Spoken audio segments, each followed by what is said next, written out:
اب یہ قرآن جو نماز پڑھی جا رہی ہے، تلاوت کی جا رہی ہے مسجد کے اندر، تراویح جو پڑھی جا رہی ہے، تو یہ ہر مسجد میں ہو رہی ہے.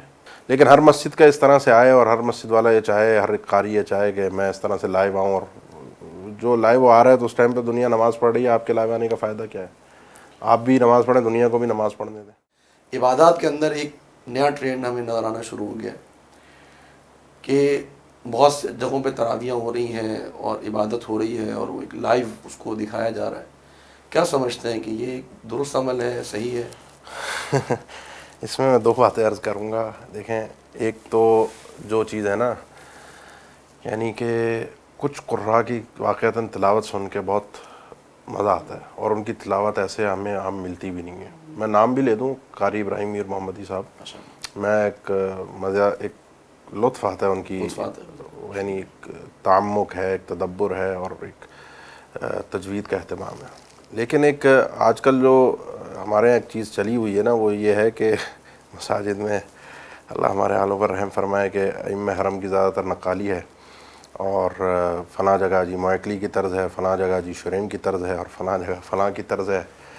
دو رکعتوں کا بعض اوقات جو ہے وہ چل رہا ہوتا ہے کہ جی فلاں طرز میں 2 رکعت، فلاں کی طرز میں، مشاری کی طرز میں 2 رکعت، فلاں کی طرز میں. یعنی انسان خود سوچے کہ وہ کر کیا رہا ہے. یعنی یہ عبادت اللہ کے لیے ہے اور اس میں خشوع اور خضوع ہے، تو یہ انداز جو ہے نا وہ طبعی نہیں ہے. میں آپ کو یاد ہو، ہم جامعہ اسلامیہ میں پڑھتے تھے، وہاں ایک ساتھی جو ہے وہ شیخ صلاح البدیر کی کاپی کرتا تھا نماز میں. تو شیخ صلاح البدیر مسجد نبوی کے امام ہے، تو بعض اوقات وہ ان کا ایک ہے، طبعی ہے ان کا معاملہ، تو ان کا اپنا ذاتی ہے کہ وہ خشیت میں وہ آیت کو بعض اوقات ریپیٹ کرتے تھے.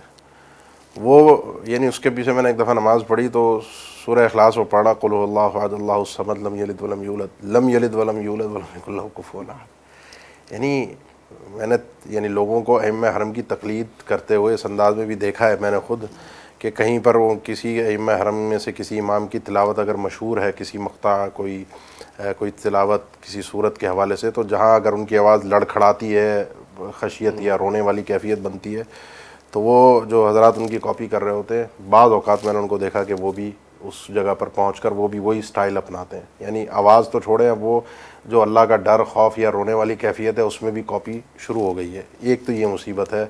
یعنی آواز اچھی ہونی چاہیے، اس میں کوئی شک نہیں ہے، تجوید ہونی چاہیے، لیکن ہمارے ہاں جو ہے نا، جو کاپی کرتے ہیں نا، وہ تجوید کا جنازہ نکال کر اکثر و بیشتر کاپی کرتے ہیں. اکثر و بیشتر، سب نہیں. بہت سے ایسے بھی ہیں جو واقعتاً اچھے انداز میں، اور مزہ بھی آتا ہے. یہ میں علی الاطلاق اس کی مذمت نہیں کر رہا، یعنی یہ بالکل غلط ہے. جس کو آتا ہو، کسی ایک طرز میں پڑھ رہا ہے، ہمیں اچھا لگ رہا ہے، شیخ شریم کی طرز میں کوئی پڑھ رہا ہے، ایک اسلوب میں پڑھ رہا ہے، چلو، اور اچھا پڑھ رہا ہے تو مزہ آتا ہے. لیکن ایک کھیل بنا ہوا ہے اور وہ پڑھ بھی صحیح نہیں رہا، وہ اس کی تجوید کا بھی جنازہ نکال رہا ہے اور آواز بھی آگے پیچھے کر رہا ہے، اس کو لگی ہے کہ میں کسی طرح، اور پھر اس چیز کو اب ہر مسجد کے حوالے سے ایک نمایاں کیا جا رہا ہے کہ جی وہ اس کو فیس بک پہ جو ہے وہ لائیو دکھایا جائے. اب عام طور پہ آپ دیکھیں، یہ عبادت کرنے کی ہے، دیکھنے کی نہیں ہے.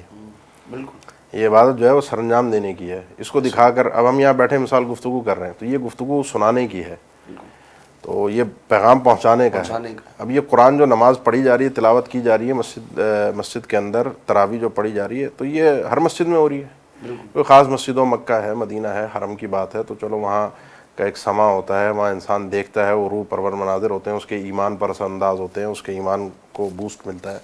لیکن ہر مسجد کا اس طرح سے آئے اور ہر مسجد والا یہ چاہے، ہر ایک قاری یہ چاہے کہ میں اس طرح سے لائیو آؤں، اور جو لائیو آ رہا ہے تو اس ٹائم پہ دنیا نماز پڑھ رہی ہے، آپ کے لائیو آنے کا فائدہ کیا ہے؟ آپ بھی نماز پڑھیں، دنیا کو بھی نماز پڑھنے دیں.